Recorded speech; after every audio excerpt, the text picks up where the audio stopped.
Hello students. Previous lecture में हमने expansion वाले फार्मूले लिखे थे और उनको मैंने कहा था याद करना। उनके ऊपर मैंने एक दो क्वेश्चंस भी करवाए थे। अब उन्हीं के ऊपर मैं और क्वेश्चंस करा रहा हूँ जिसमें पैरामीटर बेस्ड क्वेश्चंस होंगे। ये इसमें ए बी सी की वैल्यू हमको निकालनी होगी। इस तरह के क्वेश्चन एग्जाम में भी बहुत आ जाते हैं, आईआईटी में भी आते हैं, बोर्ड में भी आते हैं, आपको ध्यान रखना है। ठीक है, तो किस तरह से करेंगे। इफ़ हमारे पास एक एग्जांपल दे रखा है, limit a plus b cos x plus c sine x upon x square equal to 2 है, तो हमको ए बी सी की वैल्यू निकालनी है। यानी इस लिमिट की वैल्यू हमारे पास क्वेश्चन की वैल्यू दे रखी है 2 और हमको ए बी सी जो हमारे पास कांस्टेंट है, पैरामीटर्स हैं, इनकी वैल्यू फाइंड आउट करनी है। तो बच्चों जैसे हम पहले करते थे वैसे ही करना है। ए तो कांस्टेंट रख दिया, कॉस एक्स का एक्सपेंशन लिख दिया 1 minus x square upon factorial 2 plus x four upon factorial 4। Generally x square हमारा डिनोमिनेटर में मिनिमम पावर क्या है, एक्स स्क्वायर है, तो हमको एक्स स्क्वायर तक ही एक्सपेंड करना होता है। मैंने ये लिख दिया है, वैसे नहीं भी लिखें तो भी चलेगा। तो 1 minus x square upon factorial 2 भी सफिशियंट है। इसी तरह से प्लस साइन एक्स का एक्सपेंशन लिख दिया x minus x cube upon factorial 3। Again x square तक ही लिखना था, नहीं भी और आगे भी लिख दिया तो कोई फर्क नहीं पड़ता, लिखने से कोई फर्क नहीं पड़ता है। लेकिन अगर हमको हमारी कैलकुलेशन शॉर्ट करनी है तो एक्स स्क्वायर तक भी लिखेंगे तो भी सफिशियंट है। अब हमको बच्चों क्या करना होता है, कुछ नहीं करना होता है। ये हमारे पास इसके तरह के क्वेश्चंस को करने के लिए हमको अब क्या करना है, हमको x के जो पावर्स हैं उसके कॉफिशिएंट कलेक्ट करने हैं। यानी x की पावर 0 का यानी कांस्टेंट टर्म्स कलेक्ट करनी है, एक तरफ करनी है। x की पावर 1 वाली जो सारी टर्म्स है वो एक तरफ करनी है और एक्स स्क्वायर वाली टर्म्स एक तरफ करनी है। सिमिलरली एक्स क्यूब वगैरह अगर है तो पॉसिबल है तो यहाँ पर मैं विदाउट एक्स वाली टर्म ले रहा हूँ पहले, यानी x की पावर 0। एक तो a आ गया, यहाँ b आ गया और यहाँ कुछ नहीं आया तो a प्लस b आ गया। अब मैं x के कॉफिशिएंट इकट्ठे कर रहा हूँ, कलेक्ट कर रहा हूँ। तो x का कॉफिशिएंट एक तो ये आ रहा है cx और कुछ नहीं आ रहा है यहाँ पे, और कहीं पे भी x नहीं है। फिर एक्स स्क्वायर के कॉफिशिएंट कलेक्ट कर रहा हूँ, तो एक्स स्क्वायर हमारे पास क्या आ रहा है, एक तो ये आ रहा है, तो माइनस बी अपॉन फैक्टोरियल 2 यानी माइनस बी अपॉन 2 हो गया, और यहाँ पर भी नहीं है तो ये वैल्यू आ गई हमारे पास। ठीक है बच्चों, तो बस अब हमारे को चेक करना है। अब ये कह रहा है कि इसकी ये जो लिमिट की, ये क्वेश्चन की जो लिमिट है वो 2 आ रही है। अब क्वेश्चन को अच्छी तरह समझना है, इसकी वैल्यू 2 कब आ सकती है, जब ये एक्स स्क्वायर, पहली बात तो एक्स टेंडिंग टू 0 है तो नीचे डिनोमिनेटर 0 हो रहा है। तो डिनोमिनेटर 0 हो रहा है यानी ये एक्स स्क्वायर कैंसिल होना चाहिए, ये एक्स स्क्वायर कैंसिल होना चाहिए, तब जाके इसकी वैल्यू क्या आएगी, फाइनाइट आ सकती है। तो ये एक्स स्क्वायर हम कैंसिल कर दें, लेकिन हम ऐसे कैंसिल कर नहीं सकते जब तक ये वाली टर्म्स हैं। जब तक ये वाली टर्म्स हैं हम एक्स स्क्वायर को कैंसिल नहीं कर सकते। लेकिन मुझे क्वेश्चन का आंसर अगर 2 लाना है यानी फाइनाइट लाना है तो एक्स स्क्वायर कैंसिल करना ही है, यानी एक्स स्क्वायर से एक्स स्क्वायर कैंसिल होना चाहिए।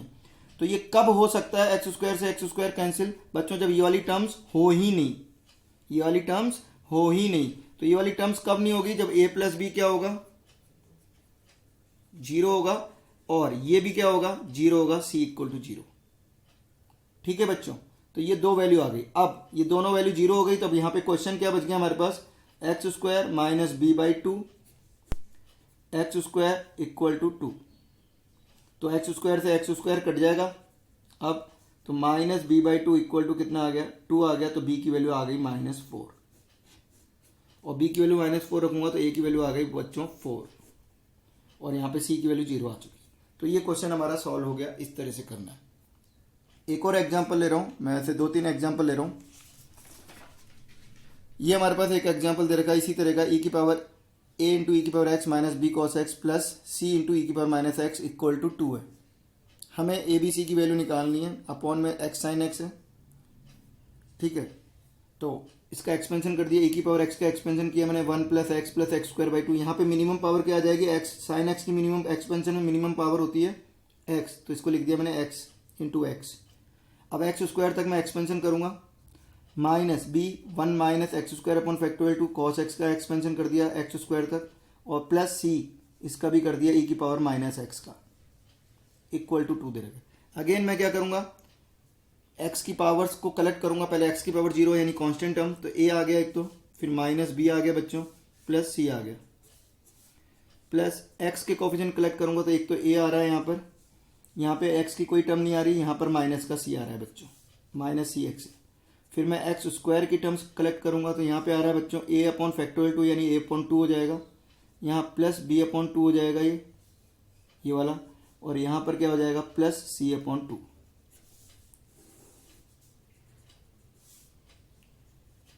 ये आ गया बच्चों। अब अगेन मुझे इसकी वैल्यू फाइनाइट यानी टू कब आएगी, जब ये एक्स स्क्वायर से एक्स स्क्वायर कैंसिल होगा, और ये कैंसिल कब होगा, जब ये वाली टर्म्स ना हो, और ये वाली टर्म्स कब नहीं होगी, जब ये भी जीरो हो और ये भी जीरो हो। सिमिलरली करना है, तो ए माइनस बी प्लस सी क्या होना चाहिए, जीरो, ए माइनस सी भी क्या होना चाहिए, जीरो, और ये बचेगा क्या नेक्स्ट में, तो X square A plus B plus C by to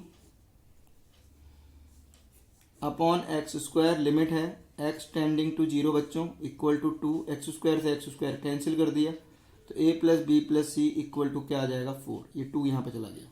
तो हमारे पास तीन इक्वेशन बन गई, 1 2 3।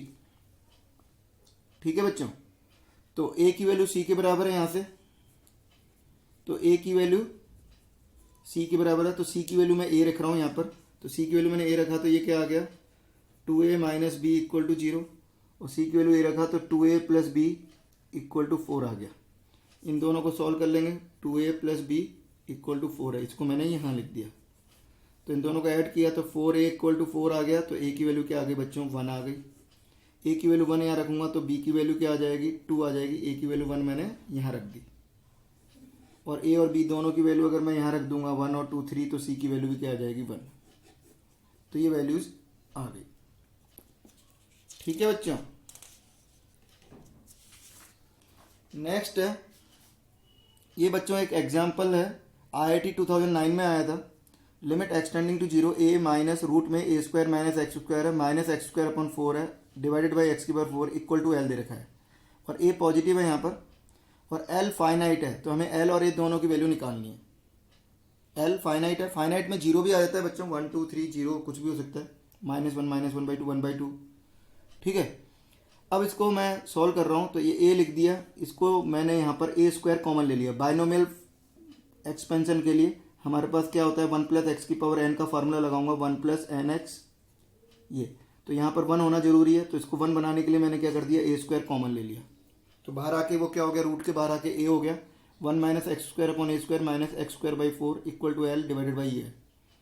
बच्चों ये क्या दे रखा है, 1 माइनस एक्स स्क्वायर अपॉन ए स्क्वायर की पावर हाफ दे रखा है, ये रूट में है, तो इसका एक्सपेंशन कर रहा हूँ मैं बाइनोमियल थ्योरम से, ए माइनस ए, इसको लिख दिया मैं 1 प्लस एन एक्स, एन क्या है, पावर है 1 बाई 2, और एक्स क्या है, पूरा एक्स है, माइनस का एक्स स्क्वायर अपॉन ए, प्लस एन, नीचे एक्स की पावर 4 है, तो एक्स की पावर 4 तक मैं एक्सपेंशन करूंगा बच्चों, एक्स की पावर 4 तक, तो एक टर्म और लिखनी पड़ेगी, तो एन, दूसरा आगे क्या होता है, n into n minus 1 upon factorial 2 into x square, इधर वाली टर्म क्या होती है, एन माइनस 1 अपॉन 2 करके आता है, तो ये n minus 1 upon factorial 2 into x का स्क्वायर, और यहाँ पे एक्स कौन है, माइनस एक्स स्क्वायर अपॉन ए स्क्वायर, माइनस एक्स की पावर 2 अपॉन 4। अब बच्चों इसको ओपन करेंगे तो ए से ए कैंसिल हो गया, अब मैं कलेक्ट करूंगा एक्स की पावर, तो यहाँ पे कांस्टेंट टर्म तो आ नहीं रही, एक्स वाली टर्म भी नहीं आ रही है, तो एक तो एक्स स्क्वायर वाली टर्म आ रही है, तो एक्स स्क्वायर में क्या आ गया, एक तो माइनस, इसको मल्टीप्लाई किया इससे तो माइनस माइनस प्लस हो जाएगा, 1 अपॉन 2a आ गया, और इधर आ गया -1 बाई 4, तो इन दोनों में x कॉमन ले लिया इसमें, और इसमें एक्स स्क्वायर कॉमन ले लिया, तो ये बचा, इधर x की पावर 4 वाली टर्म आ रही है, तो x की पावर 4 बचा, तो एक तो क्या बच गया, a, यहाँ पर क्या बच जाएगा, एक तो ये a आएगा, 1 बाई टू माइनस का बचेगा, तो माइनस माइनस प्लस हो जाएगा, ये भी माइनस माइनस का स्क्वायर प्लस है, तो 1/8 आ गया, 1/8, और ये a आ गया, तो ये a का 4 है, और ये a मल्टीप्लाई हो रहा है, तो a क्यूब हो गया ये, और 1/8 आ गया बच्चों ये। ठीक है, क्लियर सबको। अब अगेन ये इक्वल टू एल है जो कि फाइनाइट है, ये वैल्यू फाइनाइट कब आएगी, एक्सटेंडिंग टू जीरो पे, जब एक्स की पावर 4 से एक्स की पावर 4 कटेगा, नहीं तो ये क्या हो जाएगा, अगर ये नहीं कटा तो नीचे एक्स रह जाएगा। ठीक है बच्चों, तो ये कब कटेगा, जब एक्स की पावर 4 एक्स की पावर 4 कट जाएगा, तो ये कब कटेगा, जब ये हो ही नहीं, और ये कब नहीं होगा, जब ये जीरो हो जाए, ये वैल्यू क्या हो जानी चाहिए, तो इसके ए की वैल्यू क्या आ गई, यहाँ से 2 आ जाएगी, ये जीरो हो गया, तो x4 से इसको ऐसे लिख दिया जैसे पहले कर रहे थे हम, 1/8 a क्यूब आ गया, ये कट गया, और ये आ गया आंसर, यानी l की वैल्यू ये आ गई, और a की वैल्यू 2 है, तो ये l की वैल्यू क्या आ गई, 1/64। तो देखा बच्चों कितना आसान क्वेश्चन है, IIT 2009 में आया था ये, और हमने बड़ी इजीली कर लिया अगर हमको फॉर्मूले वगैरह याद है। एक और एग्जांपल मैं करा रहा हूँ बच्चों। ये भी देखो IIT 2016 में आया था। अल्फा कॉमा बीटा अगर रियल नंबर है, लिमिट एक्सटेंडिंग टू जीरो है, X square sine beta X है upon alpha X minus sine X equal to 1 है, तो हमको ये वाली वैल्यू निकालनी है। तो बच्चों मैंने पहले तो डिनोमिनेटर का एक्सपेंशन कर दिया, अल्फा एक्स माइनस इसका एक्सपेंशन कर दिया। अब हमको एक्सपेंशन कब करना होता है? मिनिमम पावर तक। तो मिनिमम पावर तक हम एक्सपेंशन कब करेंगे कि इसका एक्स ले लिया, लेकिन एक्स अगर ये ले लिया तो ये वैल्यू क्या हो जाएगी? कट भी सकती है, तो मैंने इसको एक्स क्यूब लिख लिया। यहाँ पे अगली टर्म भी लिख ली देखने के लिए। बच्चों अगर मैं ये बात करूं कि अल्फा एक्स माइनस एक्स आ गया, तो ये हमारे पास आ गया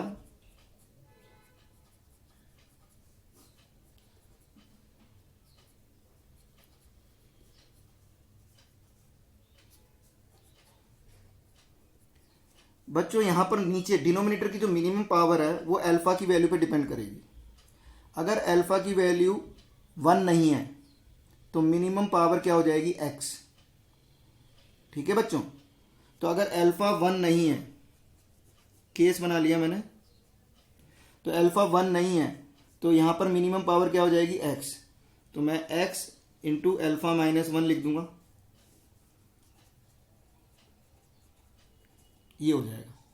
ठीक है बच्चों, और limit x tending to zero, तो ये लिखने की टाइम नहीं है। अगर मिनिमम हम नीचे डिनोमिनेटर मिनिमम पावर लिखते हैं, अगर अल्फा 1 नहीं है तो मिनिमम पावर अल्फा एक्स रह जाएगी, एक्स की पावर 1 हो जाएगी, तो इसको लिखने की जरूरत नहीं है।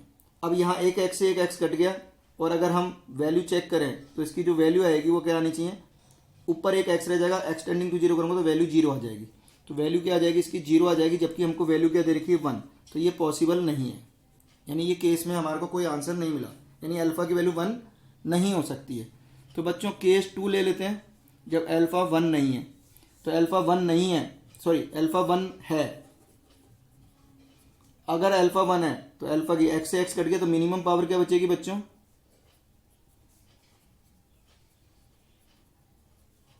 एक्स क्यूब इंटू 6 ऊपर चला जाएगा, एक्स स्क्वायर से एक्स स्क्वायर कट जाएगा, तो sign beta x upon x into 6, मैंने बीटा से डिवाइड कर दिया और मल्टीप्लाई कर दिया, ये वैल्यू 1 हो गई बच्चों। तो क्या आ जाएगा? Answer 6 beta equal to 1। तो बच्चों अल्फा की वैल्यू 1 आ रही है और बीटा की वैल्यू 1/6 आ रही है। ये वैल्यू यहाँ पुट कर देंगे, हमारा आंसर आ जाएगा। हमारा आंसर क्या आ जाएगा? अल्फा की वैल्यू 1 है, बीटा की वैल्यू 1/6 है, तो 6 इंटू 1 प्लस 1 आ जाएगा, तो 7 आ जाएगा। तो आंसर क्या आ जाएगा बच्चों इस क्वेश्चन का? 7। तो ये IIT 2016 में क्वेश्चन आया था, बहुत ही इंपॉर्टेंट है, अच्छा क्वेश्चन है, ध्यान रखना। एक और एग्जाम्पल है, IIT में आया था ये बच्चों, ये भी IIT में आया था 2015 में। तो अल्फा टेंडिंग टू जीरो है, e की पावर कॉस अल्फा की पावर n माइनस ई है, अल्फा की पावर m है, इक्वल टू माइनस e/2 दे रखा है। m और n पॉजिटिव इंटीजर है और m और n दोनों 1 से बड़े हैं, तो m अपॉन n की वैल्यू हमसे पूछी गई है। तो बच्चों यहाँ पर अगर हम देखें तो फार्मूला बनाने के लिए मैंने क्या किया, ये 0/0 फॉर्म आ ही रहा है, कॉस की वैल्यू अल्फा की वैल्यू 0 रखी तो कॉस 0 1 होता है, e माइनस ई 0 हो गया। तो मैंने e कॉमन ले लिया, फार्मूला e की पावर x माइनस 1 बनाने के लिए मैंने इधर e कॉमन ले लिया। तो e कॉमन ले लिया तो e की पावर कॉस अल्फा की पावर n माइनस 1 हो जाएगा, e से ऊपर नीचे डिवाइड कर दिया तो अपॉन e हो गया, अपॉन e को पावर में ले जाऊंगा तो e की पावर माइनस 1 हो जाएगा। तो कॉमन लेने पर ये क्या आ गया? e की पावर कॉस अल्फा की पावर n माइनस 1 माइनस 1, और ये आ गया। अभी बच्चों इसको फार्मूला बनाने के लिए मैं क्या करूँगा? फार्मूला बनाने के लिए मैंने क्या किया, कॉस ये 0/0 फॉर्म रहा था, ये वाला फार्मूला बना रहा हूँ मैं। तो e की पावर x माइनस 1 में x से ऊपर नीचे मल्टीप्लाई कर रहा हूँ, x कौन है यहाँ पर? ये, तो इससे ऊपर नीचे मल्टीप्लाई कर रहा हूँ, तो कॉस अल्फा की पावर n माइनस 1 से ऊपर नीचे मल्टीप्लाई कर दिया बच्चों मैंने, और अल्फा की पावर m पहले से ही था। अब ये बच्चों अल्फा टेंडिंग टू जीरो पे 0/0 फॉर्म बन रहा है, तो ये वैल्यू तो क्या हो गई बच्चों? 1 हो गया, तो e इंटू 1 हो गया into limit alpha tending to zero. अब इसको सॉल्व करेंगे और आ गया। तो इसको सॉल्व करने के लिए हमारे पास मैंने इसके लिए फार्मूला बना दिया अल्फा की पावर, इसके लिए क्या होता था, फार्मूला कौन सा होता था यहाँ पर? 1 minus cos x upon x square होता था। ये x है तो इसका एक्स स्क्वायर से, यानी यहाँ अल्फा की पावर n है तो अल्फा की पावर n का स्क्वायर से ऊपर नीचे मैंने मल्टीप्लाई कर दिया, और अल्फा की power m as it is लिख दिया बच्चों। अब हमारे पास इसकी वैल्यू होती थी 1/2 limit x tending to zero पे, तो लेकिन ये बच्चों उल्टा लिखा है, 1 माइनस कॉस एक्स की जगह कॉस एक्स माइनस 1 लिखा है, तो इसकी वैल्यू क्या हो जाएगी माइनस हाफ। तो ई इंटू ये माइनस हाफ हो गया, और ये limit alpha tending to zero, ये दोनों एज इट इज लिख दी। इसकी value minus E by two आ रही है, तो हमारे पास इसकी value minus E by two आ गया, यानी ये वैल्यू 1 आनी चाहिए, क्योंकि ये माइनस ई बाई टू आना चाहिए आंसर। तो ये माइनस ई बाई टू तो आ ही गया, तो यानी ये वैल्यू क्या आनी चाहिए 1 आनी चाहिए। ये वैल्यू 1 कब आएगी, जब ये दोनों कट जाए, और ये दोनों कब कटेंगे, जब एम की वैल्यू 2n हो। तो बच्चों ये क्या हो गया, एम की वैल्यू 2n हो गया। तो हमसे पूछा था m अपॉन n पूछा था, तो ये वैल्यू क्या आ गई 2। तो बच्चों देखा आईआईटी के क्वेश्चंस हम किस तरह से सॉल्व कर रहे हैं। तो ये थे एक्सपेंशंस के क्वेश्चन, इस तरीके से हमको करने हैं, आपको ध्यान रखने हैं। आईआईटी के क्वेश्चंस मैंने करा दिए हैं, किस तरह से कर रहे हैं ध्यान से देखो समझो, और आगे के क्वेश्चंस करने। तो एक्सपेंशन में आज यहीं तक, नेक्स्ट लेक्चर में हम आगे पढ़ेंगे लिमिट का। आज यहीं तक, ओके।